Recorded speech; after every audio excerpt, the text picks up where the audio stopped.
Hey everyone, in this video I will show you how you can use Clipboard in Windows 11. So first of all you have to go to settings, and from here you can click on system. If you are not here, you can click here and you can access the clipboard. Scroll down and you will find this option right here, Clipboard. You have to click here, and after that you have to enable it. In default it will be disabled. You have to enable it, and for now if you will press Window plus V, this menu will be opened, and here you can copy and paste a lot of things. Like you can multi-copy some files right here. You can also access your emoji section, or you can do many things by this clipboard.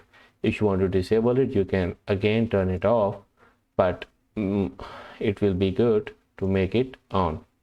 Also, you can sync across your device. Whatever you copy right here in this window, you can sync across your all devices. You can also make it on, and automatically it will automatically sync text that you copy. So that's it. Thanks for watching. See you in the next video.